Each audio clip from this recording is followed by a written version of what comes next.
Sejam bem-vindos, então, né, Ensino Fundamental, turminha do 6º ano, à nossa aula. Eu sou a professora Adriana Cabral, do melhor componente que é, então, o componente de História. E vamos ver, então, qual é o objeto de conhecimento da nossa aula de hoje. Olha só, aula de número 5, objeto de conhecimento, as origens da humanidade, seus deslocamentos e os processos de sedentarização. Detalhamento, o surgimento da espécie humana, teorias, mitos e lendas. Ficaram curiosos? Então acompanhem comigo a aula.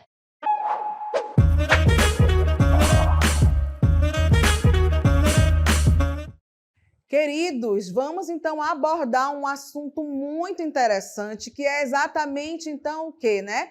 Como que a espécie humana, ela começou então a surgir, né, neste planeta Terra. Então nós vamos ver aí trabalhar duas grandes teorias então na nossa aula, tá? Quais são essas duas teorias?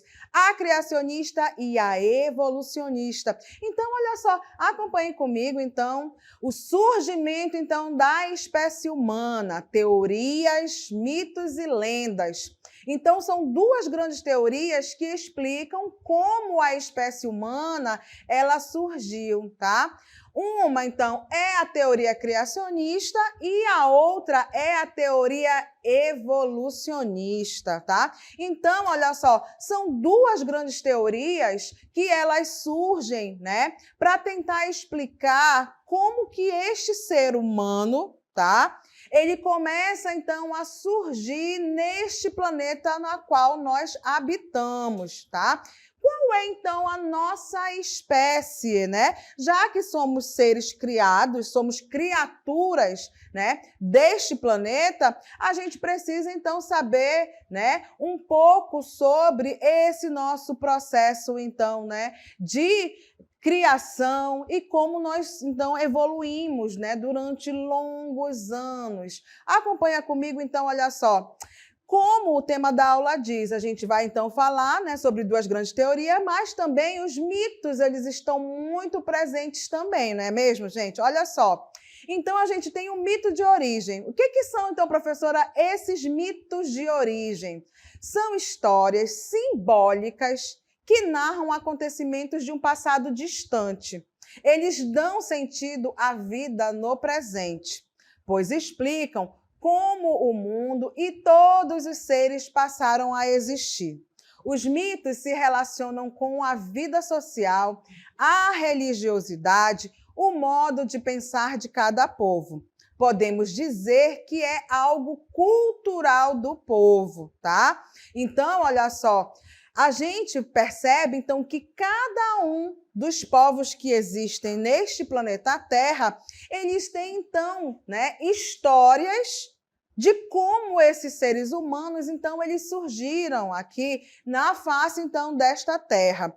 Olha só esse cromo, que lindo, tá? Então, aqui, o que nós temos? É um mito, então, ligado lá à cidade de Heliópolis, lá no Egito, tá? Então, olha só, e o que esse quadro aqui quer dizer, professora, né? O que eu tenho que entender, então, olhando aí, né, esse quadro aqui, cheio de hieroglifos, né, cheio de imagens, então, ligadas aos povos egípcios, tá? Então, vou falar para vocês sobre esse mito fundador. Alguns mitos de criação foram populares, né, entre a civilização egípcia. Por isso, aqui o quadro para vocês.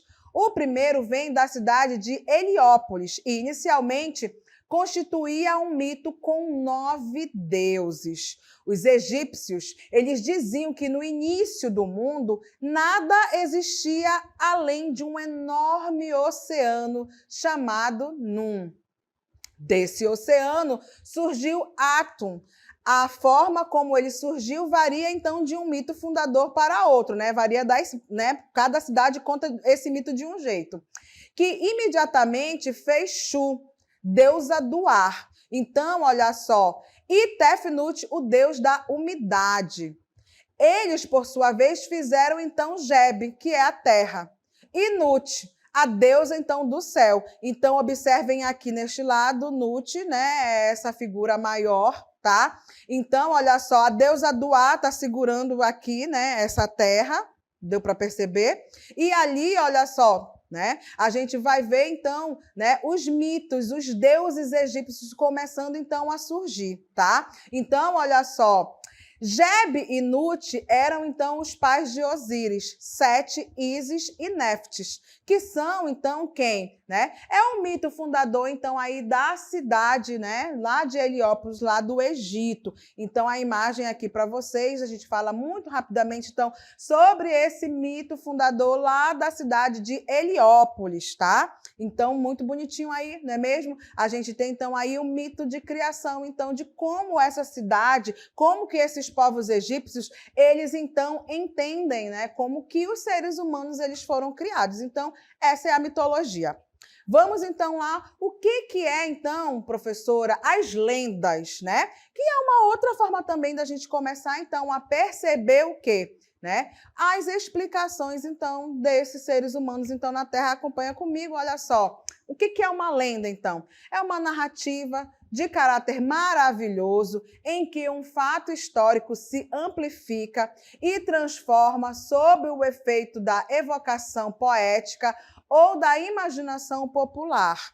Então, olha só, deu para perceber? É uma narrativa de caráter maravilhoso. Exatamente por isso, quando a gente fala, então, sobre as lendas também, a gente percebe ou a gente escuta de um jeito. A outra pessoa, ela já vai contar a mesma lenda, mas com algumas poucas diferenças. Por quê? Depende, então, de como é a compreensão, de como é a oralidade, então, passada de geração para geração. Acompanhe, então, comigo, olha só, umas imagens bem interessantes também, né? Porque quando a gente fala de lenda, nós temos, então, olha só que imagem linda, a lenda da Vitória Régia, tá? Que ela é originária, então, da nossa região norte. Ela explica como uma índia apaixonada pelo deus da lua afogou-se ao se debruçar para o rio para tentar beijar o seu reflexo. Comovido, o deus transformou a Índia em uma planta aquática, que ficou conhecida como Vitória Régia. A gente tem, então, aí o mito 2, que é, então, a lenda segunda, né, que é da caipora. É uma lenda conhecida em todas as regiões do Brasil, sem que se saiba qual a sua origem. Narra sobre a criatura que tem, então, a função de proteger a floresta. Para tanto, recorre a armadilhas e pistas falsas aos caçadores. Nós temos, então, aí o 3, que é, então, o Saci Pererê. Ele é uma lenda que tem origem na região sul. A presença dessa figura lendária, conhecida por ter uma perna só, explica o sumiço de pequenas coisas. Travesso, o Saci esconde, né, os dedais das costureiras, troca os recipientes de sal e do açúcar para confundir aí as cozinheiras, né, e trança o rabo dos cavalos. Tudo, então, para confundir as pessoas. E aí o quarto, né, que é, então, o boto. A lenda, então, ela tem origem na região norte. Ela explica as gestações de moças solteiras que são seduzidas por um rapaz bonito e educado. Na verdade, o boto cor-de-rosa que se transforma nas noites de lua cheia. Depois de levar a moça para o rio e a engravidar, o boto a abandona, transformando-se novamente em um animal na manhã seguinte. Olha só que, então, lendas interessantes, lendas, então, que são importantes, né? Porque, inclusive, vocês que estão no 6º ano, com certeza já ouviram alguma dessas lendas, tá? Inclusive, para quem aí de vez em quando dá uma assistidinha aí no BBB, temos, então, a Isabelle, que, inclusive, contou, né, esta lenda, então, da Vitória Régia lá para todo mundo, então, aí do Brasil conhecer um pouco dessa lenda, tá? Então, olha só, agora chegou o momento da gente, então, né, trabalhamos, então, um pouco, né, do que são lendas, né, esses contos, então, maravilhosos. E agora sim, a gente vai, então, começar a falar sobre as duas grandes teorias e os embates, então, em torno, né, tanto da teoria criacionista como da teoria evolucionista. Acompanhem comigo, olha só, né? Vamos, então, falar sobre essa primeira teoria, que é, então, a teoria criacionista. Ela acredita que a vida e todas as matérias existentes na Terra são resultados da ação direta de um Criador. Esse modelo de explicação da origem do ser humano baseia-se no relato da Bíblia, livro que tem grande importância na formação da sociedade judaico-cristã. Então, olha só, essa criação, então, desse mundo, né, está muito, então, baseado ali na Bíblia. Olha só, né, um nomezinho que, para quem aí segue alguma religião, sabe que a Bíblia tem o Pentateuco, que é, então, os 5 primeiros livros da Bíblia. É ali que a gente vai ver, então, a teoria criacionista sendo contada, então, né, através, então, né, da Bíblia em si, tá? Onde tem aí Gênesis, Êxodos, né? Os primeiros livros da Bíblia, Números, né? Deuteronômios, então, que são o quê? Os primeiros livros da Bíblia que vão exatamente começar, então, a falar sobre essa teoria criacionista, que Deus criou todas as coisas e todos os seres, né, que existem, então, na Terra. Olha só, acompanha ali comigo. A criação do mundo por Deus, então, ela é relatada na Bíblia, né? O livro de Gênesis, que significa, então, a origem, como eu falei para vocês ainda há pouco, o Pentateuco também, né? Vai contar, então, os primeiros 5 livros da Bíblia contam aí toda a história e as trajetórias, então, aí do ser humano através, então, né, da teoria criacionista. Olha só, durante uma boa parte da nossa história, essa teoria criacionista ela foi soberana. Não houve preocupação em procurar comprovações científicas para questionar tal teoria, tá? Então, olha só, mas professora, por que então essa teoria criacionista ela foi amplamente difundida, tá? Principalmente porque nós tivemos, e nós vamos ver, a idade medieval, o poder, então, da Igreja Católica, tá? É ela que vai difundir muito esse criacionismo. Só que com o avanço da ciência, com o avanço dos estudos, nós temos, então, uma outra teoria. Aí sim, né? Essa teoria criacionista, essa teoria ligada, então, né, à palavra, à Bíblia, né, que foi, então, aí deixada, e não antes nunca refutada, ela começa, então, a ser, aos poucos, questionada, tá? Então, olha aqui a imagem para vocês, eu vos apresento o Charles Darwin, tá? É ele, então, que vai, através dos seus estudos científicos, começar, então, a comprovar o quê, né? Que houve, então, a teoria evolucionista. Então, olha só, acompanha comigo, no século XIX, surgiu então a teoria evolucionista, cujo principal representante foi o Charles Darwin. Nessa teoria, os homens e todos os seres vivos são resultados de um longo processo de evolução. Para ele, os seres vivos evoluíram de forma mais simples para as mais complexas de vida e estão em permanente transformação. É isso que diz, então, aí o Boulos Júnior, né? Que tem aí o livro de história, que vai começar também a explicar para a gente, né? Como é que se dá, então, essa teoria evolucionista? Aguardem vossas cabecinhas aqui, o Darwin, século XIX, né? Por quê? Porque são os estudos científicos que estão começando aí a dominar os cenários acadêmicos e chega, então, nos nossos livros didáticos. Por isso, vocês precisam, então, saber, né, da existência, então, dessa teoria evolucionista. Vou falar um pouquinho para vocês, então, sobre o Darwin, tá? Ele era filho de médico e neto de poeta. Médico, filósofo, né, que desde a infância revelou-se inteligente e observador e procurava compreender tudo o que lhe ensinavam. Aos 16 anos, concluiu o ensino secundário e em sua cidade natal. Ele foi, então, para a Universidade de Edimburgo para estudar medicina. Gostava de história natural e coleção, então, de pedras, conchas, moedas, plantas, flores silvestres e ovos de pássaros. De acordo, então, com a teoria do Darwin, né, da teoria da evolução, as primeiras formas de vida surgiram, então, nos oceanos. Daí a evolução permanente, né, Teria, então, originado os peixes, depois os anfíbios, seguido dos répteis. Esses últimos, eles teriam dado origem às aves e aos mamíferos pequenos e, mais tarde, a todos os outros, então, que nós conhecemos. Olha só, guarda então aí na sua cabecinha, né, a importância então dessa teoria da evolução das espécies. Exatamente por isso, né? Olha aqui, acompanha comigo, esse é o mapa da África. Tá? Então, cada caixinha branquinha que vocês estão vendo aqui do meu lado, eles são sítios arqueológicos. Por quê? Segundo, então, a teoria da evolução, né, a teoria evolucionista, os seres vivos que conseguiram adaptar-se, sobreviveram e evoluíram, enquanto aqueles que não conseguiram se adaptar, desapareceram. Esse processo de evolução e adaptação recebeu o nome de seleção natural. Então, olha só, por que, professora, esse mapa, então, aqui da África? Porque, né, os seres humanos mais antigos, tá? Os nossos, que a gente chama também de parentes evolutivos, eles foram encontrados, então, os primeiros, né, fósseis, são encontrados, então, na África, exatamente por isso, tentando, então, a encontrar, né, esse parente principal que ficou, então, né, para a história.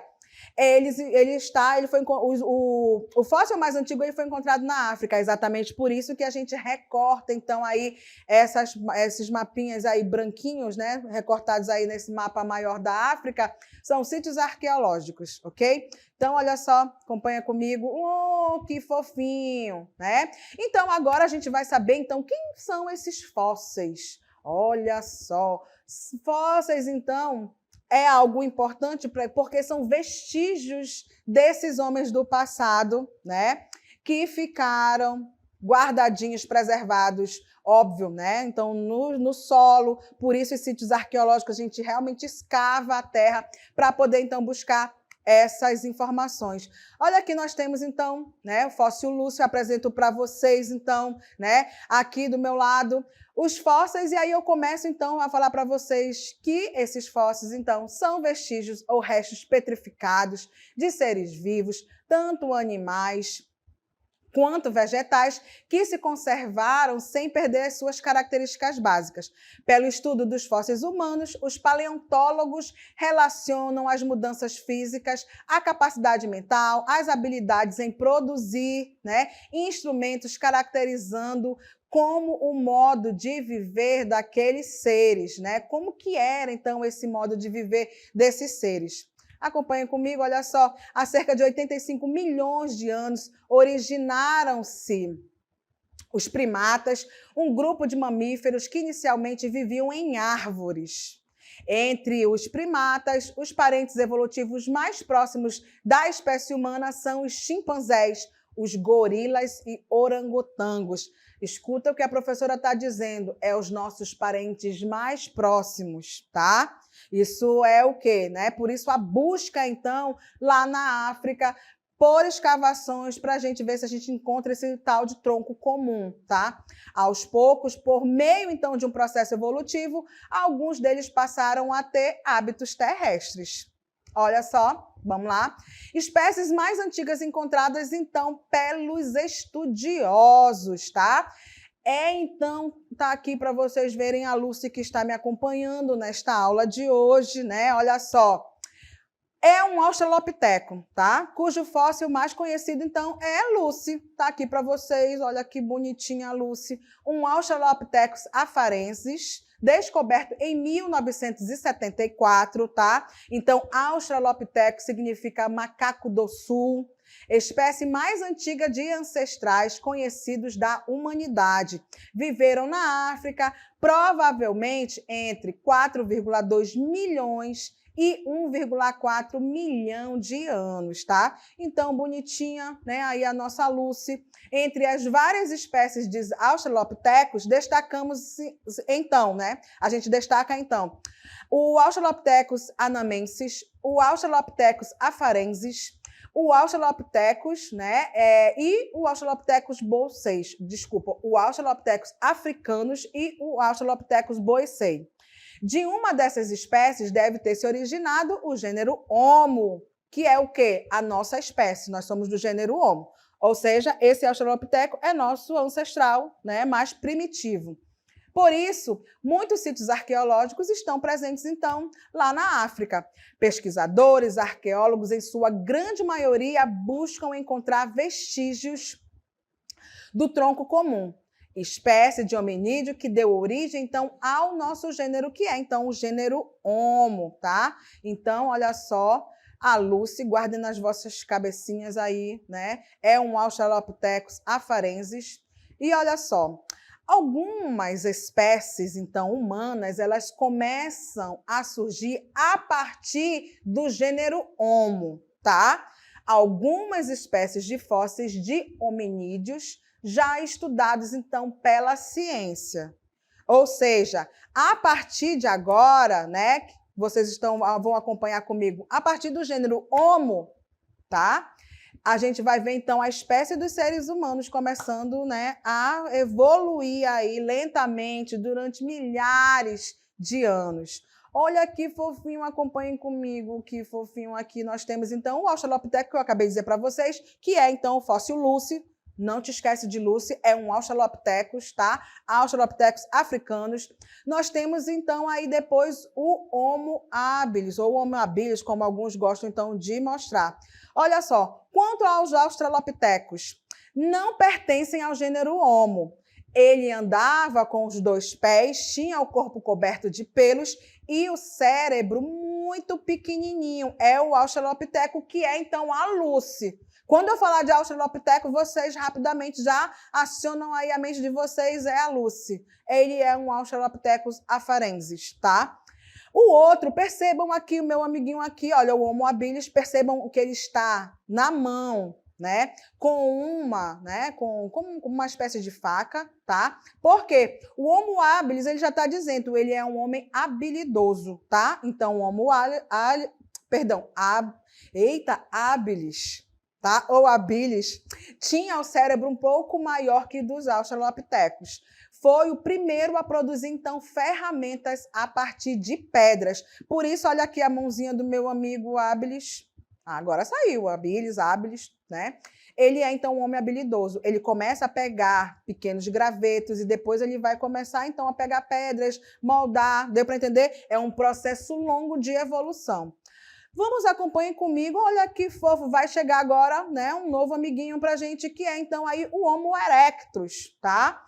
O nome já está dizendo, é o homem ereto, tá? Que fica em pé, com os 2 pezinhos, né? Então, olha só, esse Homo erectus, ele aperfeiçoou os instrumentos de pedra, foi o primeiro que aprendeu a usar o fogo, assim como conseguiram adaptar-se em regiões frias. Olha que fofo. Então, guarda na tua cabecinha o Homo habilis, os primeiros instrumentos. Olha que lindo, né?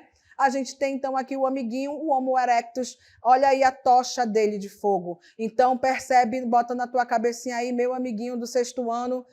Ele anda sobre 2 pés, ele é bípede e ele tem o domínio do fogo. É a partir, então, desse gênero Homo que a gente vai ver, então, a gente saindo, teoricamente, ali da África. Por quê? Porque se eu tenho o domínio do fogo, nós vamos, então, nos lançar para outras áreas que antes eram geladas. Só que agora eu posso ir para lá onde tem gelo. Por quê? Porque eu faço fogo. Deu para entender? Olha só a evolução, então, ao longo de vários milhões de anos. Sobre esse Homo erectus aqui, olha só, ele produzia, então, instrumentos mais aperfeiçoados, tinha o cérebro maior que o Homo habilis, ou Homo habilis, e também era mais alto. Foi o primeiro a usar, não te esquece, é o fogo em benefício próprio, tá? Para se aquecer e, claro, cozinhar os alimentos. Acredita-se que foi o Homo, né, erectus, que iniciou a viagem que resultou no povoamento do planeta inicialmente. Então, se eu estou ali na África, eu vou para a Ásia e depois, então, eu me espalho para várias partes. Então, do planeta. Lembra lá qual é o objeto qual objeto que a história estuda é o homem no seu tempo. Por isso a importância de ver, então, os australopitecos, o Homo habilis, o Homo erectus. E aí agora eu trago para vocês também, meus aluninhos, o quê? O Homo sapiens neanderthalensis, tá? Também conhecido como homem das cavernas. Olha só, nós temos então uma animação bem interessante para a gente ver. Olha que fofo, gente, guardem nas vossas cabecinhas, é muito linda essa aula, gente. Homo sapiens neanderthalensis é o homem das cavernas. Se o erectus ele tem o domínio do fogo, agora eu posso, teoricamente, morar numa caverna, porque eu posso afugentar os animais, o fogo, imagina, tá? Então, percebe que se a gente está andando nas savanas africanas e eu não tenho, por exemplo, o poder, de, teoricamente, afugentar os outros animais, agora, a partir do domínio do fogo, do uso dos instrumentos, a gente tem. Então, esse homo, ele começa, então, a ir para outras regiões. E a gente gosta também, de, claro, ter uma casa, gente? Todos nós temos uma casinha hoje. Então, os nossos parentes evolutivos lá do passado, eles também começam, então, a morar nas cavernas. Olha que história linda. Olha aí o neanderthalensis. Por isso que ele é conhecido, então, como o homem das cavernas. Esse Homo neanderthalensis, ele surgiu numa região de frio, na era glacial, embora fosse mais baixo, era muito parecido com os homens de hoje. Foi provavelmente o primeiro a ter o hábito de enterrar os mortos, indicando, segundo alguns historiadores, uma preocupação, então, com a vida após a morte. Mas olha só, por que que esse Homo ele é sapiens? Olha um novo nome que apareceu. Eu falei para vocês Homo erectus, Homo habilis. Agora nós somos Homo sapiens neanderthalensis. Sapiens, poder de sapientização, estudo, conhecimento. Somos Homo sapiens, tá? Exatamente por isso, porque a nossa capacidade de aprender é infinita. É como se a gente tivesse um HD que é, então, o nosso cérebro. Não esquece disso, tá bom? E, ó, fofinho, o Homo sapiens neanderthalensis. Vamos continuando aí, olha só, acompanha comigo. A gente tem, então, aí, olha, o próximo gênero, que é, então, o Homo sapiens sapiens. É a espécie da qual fazemos parte. Teria se originado há mais ou menos 100 mil anos na África, desenvolveu a fala além de habilidades. Olha, acompanha comigo, que fofo, olha onde eu estou, No meio, então, aí do gênero Homo sapiens sapiens. E agora eu digo para vocês, meus queridos, qual é a nossa espécie, É exatamente essa. Nós somos Homo sapiens sapiens. Acabei de falar para vocês ali, o homem das cavernas, ele tinha, inclusive, só um sapiens. Nós temos 2 Homo sapiens sapiens. Por quê? Porque o nosso poder, a nossa capacidade, então, de conhecimento, de dar um jeito para tudo, de cuidar de plantas, de cuidar de animais, de estudar, é infinito. Olha aqui, então, quando a gente começa, a gente passa, então, de homens neanderthalenses para essa espécie de Homo sapiens sapiens, a gente se sedentariza. Professor, o que é isso? A gente começa, inclusive, a enterrar muitos mais os nossos parentes. Nós temos, então, um poder cognitivo de aprender, de saber, de querer conhecer muito mais aguçado do que as nossas espécies anteriores, tá? Por isso, olha aqui que lindo, Homo sapiens, A gente vai ver, então, que a maioria dos cientistas, eles acreditam que o Homo sapiens, ele é o resultado, então, da evolução das espécies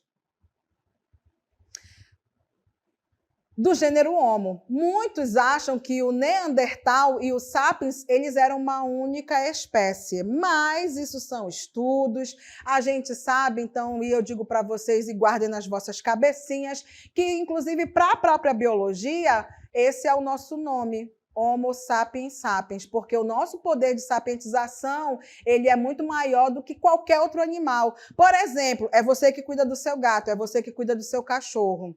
Não é o contrário, não é o cachorro que cuida de ti. Deu para entender? A gente evoluiu. Olha que aula maravilhosa, gente. Atingimos o nosso objetivo, que era exatamente falar sobre o processo de evolução, então, do homem. Por aqui eu me despeço.